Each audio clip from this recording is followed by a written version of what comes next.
La bonne info, c'est à la bonne heure sur GTV. Bonsoir à toutes et à tous. Merci de suivre l'actualité de ce mercredi 26 février 2025. Donc voici les titres. La miche de pain à 225 francs CFA, c'est le prix que souhaitent appliquer les boulangers. En conférence de presse ce mercredi, ils lancent une énième alerte au ministre du Commerce et de l'Industrie. Ils disent ne plus pouvoir continuer à vendre à perte. Djibril Faye, le vice-président de l'Association des boulangers du Sénégal, s'exprimera dans cette édition. En tant qu'agence pilote, IPRES Rufisque a reçu la visite de la délégation de la Direction générale de l'IPRES et de la Caisse de sécurité sociale conduite par Mamadou Racinsi. C'était dans le cadre de la présentation du projet Ndamli conçu pour la modernisation et l'harmonisation des procédures de ces deux institutions. Les détails dans ce journal. La rédaction à la rencontre des laveurs de véhicules, un service qui ne se limite plus aux stations-service. Beaucoup de jeunes le proposent à domicile ou devant les entreprises, moyennant un forfait mensuel ou un paiement ponctuel. Comment s'en sortent-ils? Élément de réponse dans cette édition que nous allons développer juste après ceci.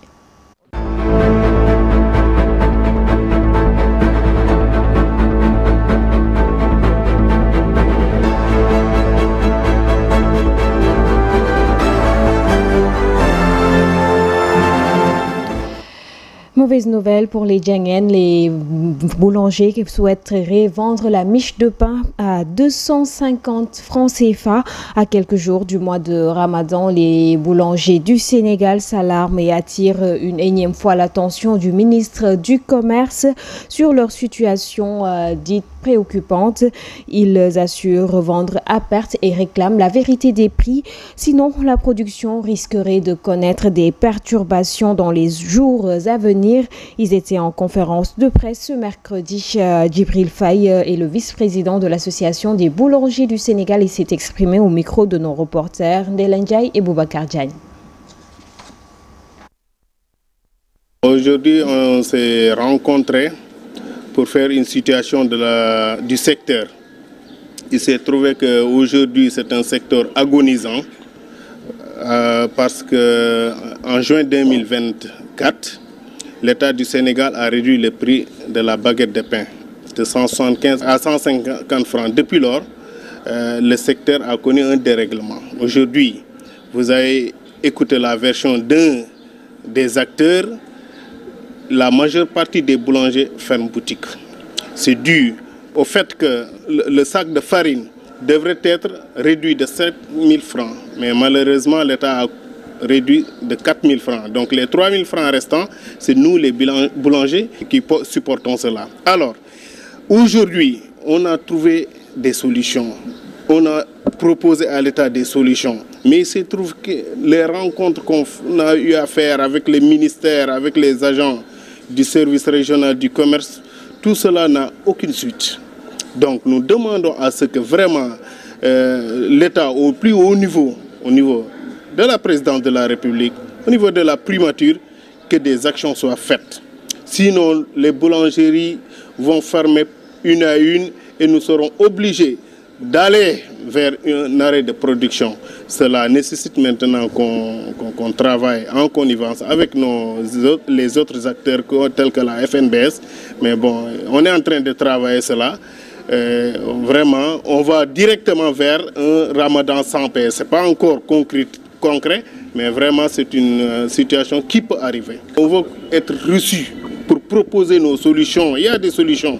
On a eu à prendre ou bien à proposer un cabinet indépendant pour une nouvelle structure du prix des pains. On va directement vers un arrêt de production, ça c'est sûr. Que ce soit dans le ramadan, après le ramadan, c'est une date à retenir.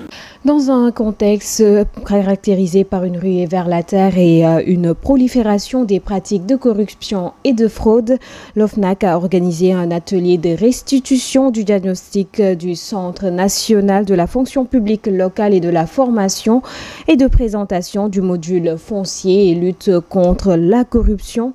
Selon François John Ndiaye de l'OFNAC, cette initiative est à saluer.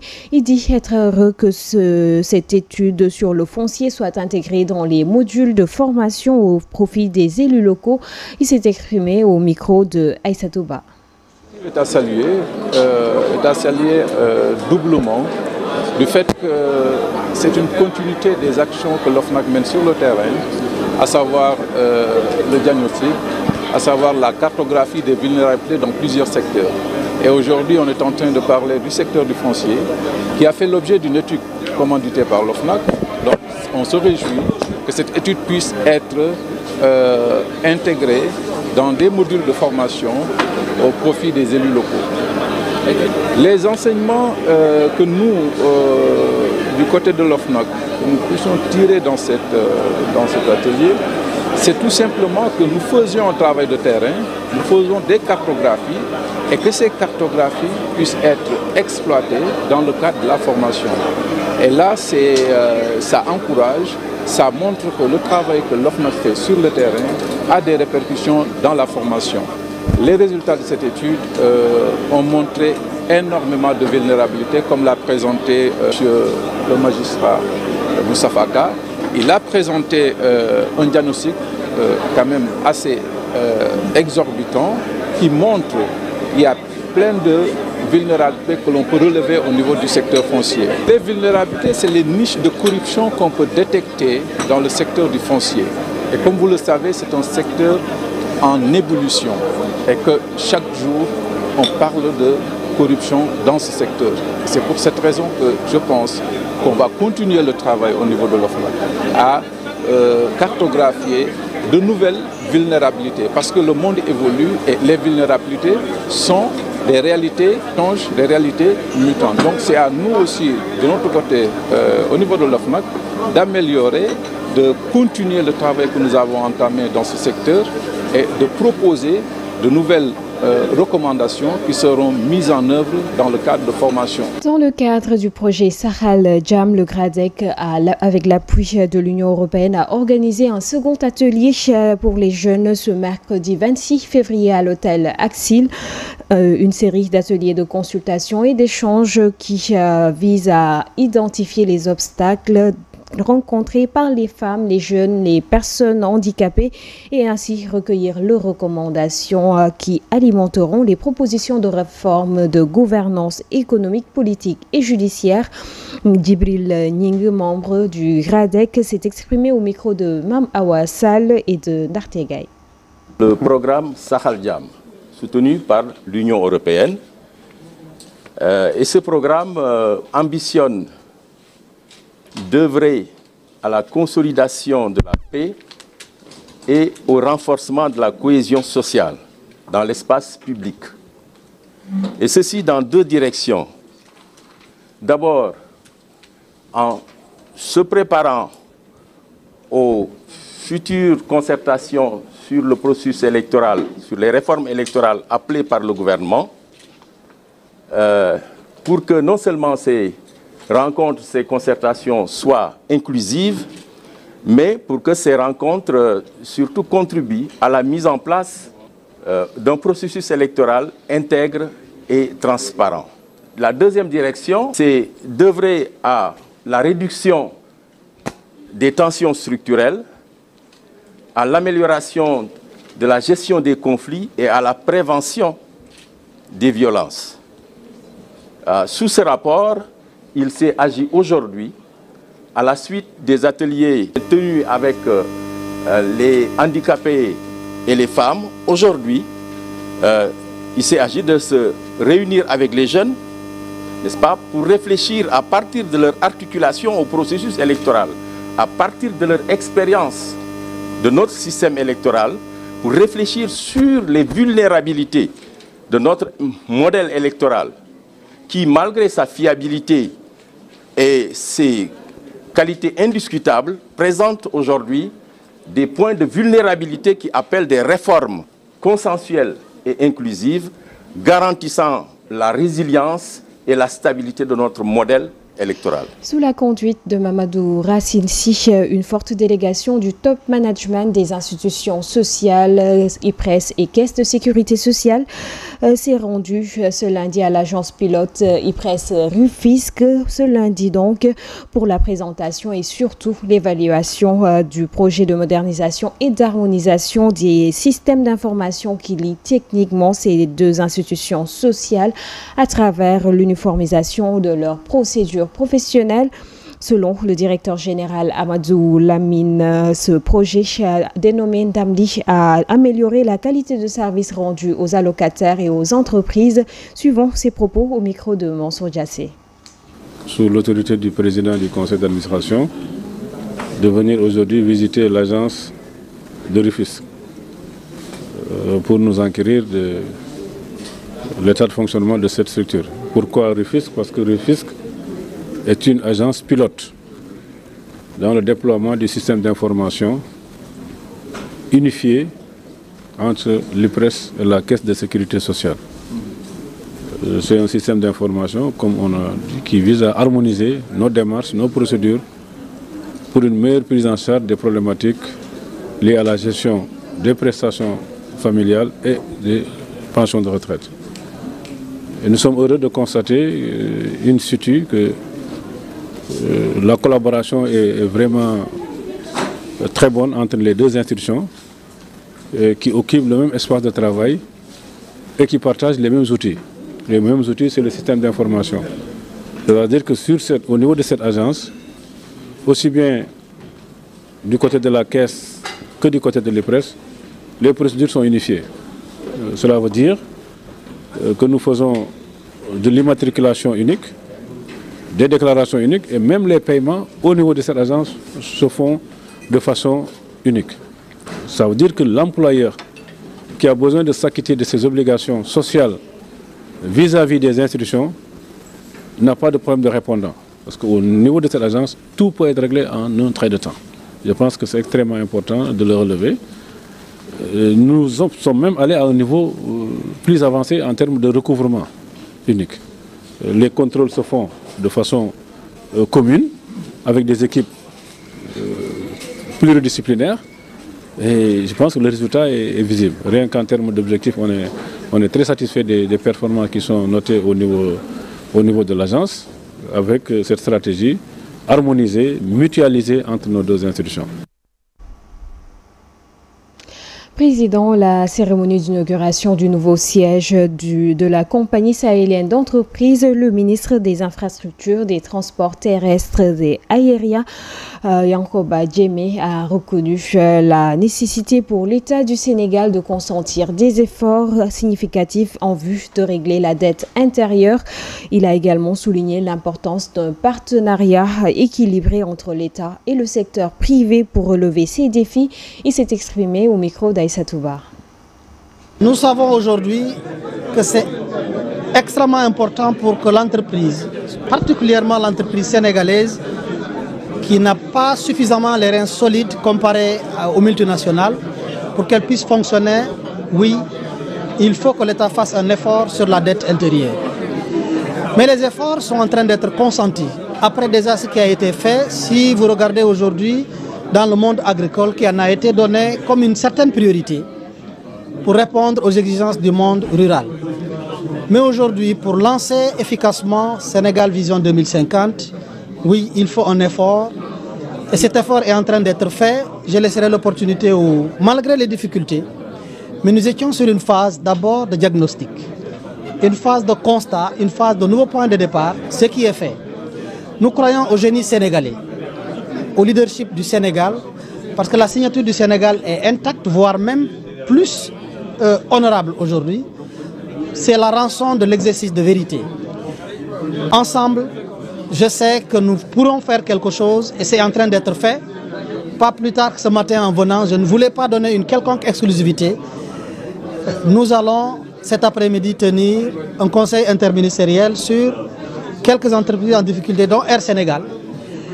L'État du Sénégal a affiché la volonté sans équivoque de faire ce soulagement. Et tout ce qu'ils ont énuméré aujourd'hui, en grande partie, les choses sont embarquées.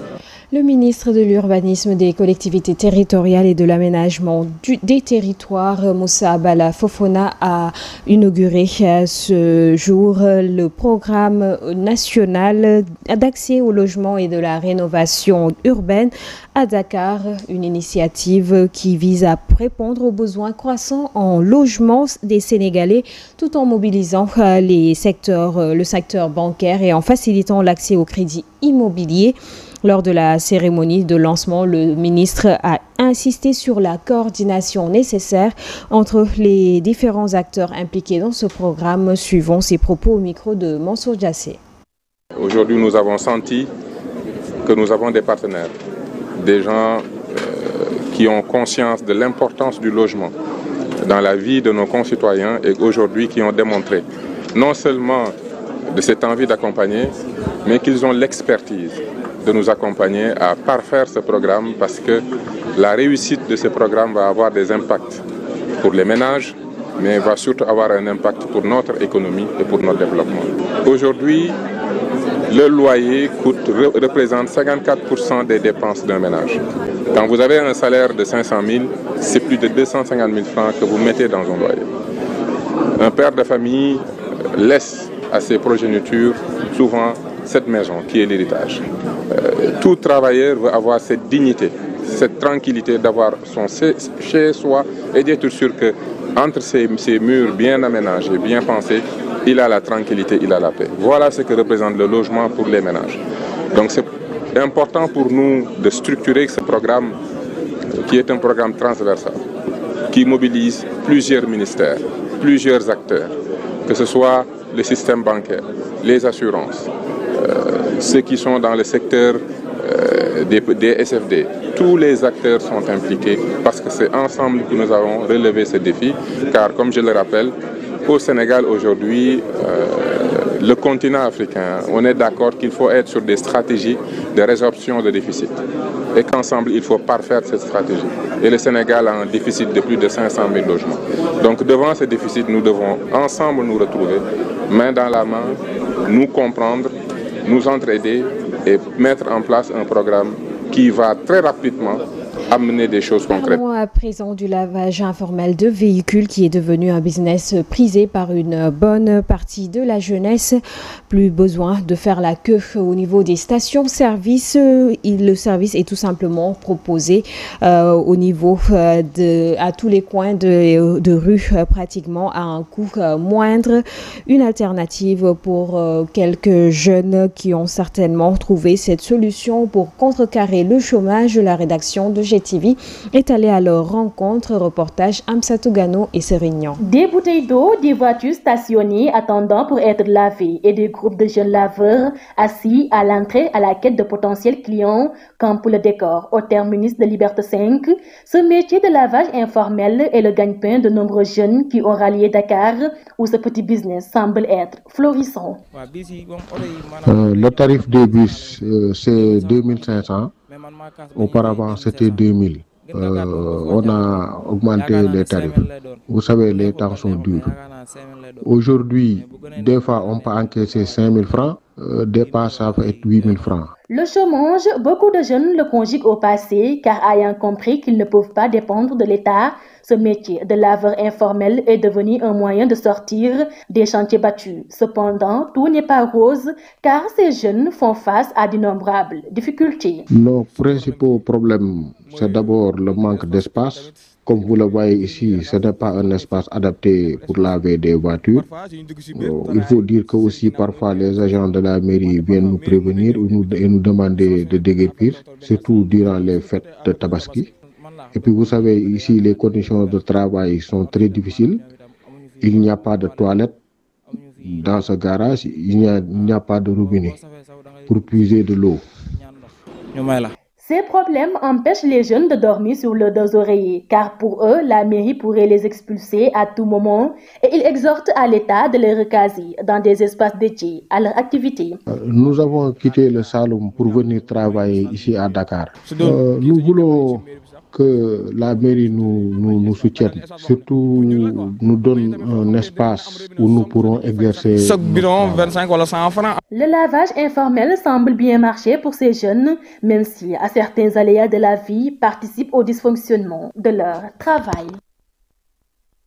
Ministre américain, d'autant pour moi à l'international, disons au moins 9 personnes présentées comme des partisans de l'imam Mahmoud Dicko ont été inculpées pour attroupement illégal et jetées en prison à Bamako. Il leur est reproché d'être sortis le 14 février dans les rues de Bamako pour accueillir le leader religieux qui vivait en exil et qui finalement n'est pas revenu au pays. Les relations entre Mahmoud Dicko et la junte, au début bonnes, sont désormais exécrables. L'ancien président du Haut Conseil islamique du Mali, très influent dans le pays, est devenu l'un des principaux opposants des militaires au pouvoir. Il avait par exemple dénoncé une transition sans trajectoire et qui finira jamais.